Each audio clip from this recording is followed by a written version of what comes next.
Today I'm taking a look at the Goyojo moisture analyzer. So we got our instructions and we got a quality certificate, so we know that this thing actually has been looked at.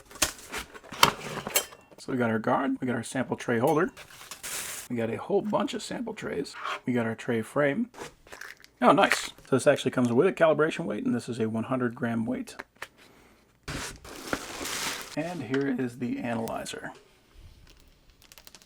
So on the back we got a printer port, so if you have a printer that's capable of connecting to an RS-232 interface, we can plug that in right there, and then whenever we get the results, we can print that directly, so we'll have the results that we can give to the customer with their sample back. We got our power interface, and we got our on-off switch. There are leveling feet, so we can make sure this is perfectly level, and we can see this measures down to 0.005 grams. First thing we're going to do is put this guard down. You can see there's a couple of pins right there, and that is just going to fit into those bumps in the tray.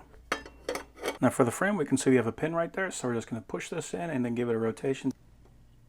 Then we can take our sample tray, put it on the holder, and drop that on. Just want to make sure that this holder is not going to interfere with anything because the tray is now being held by that frame. So that is it. We are now ready to go.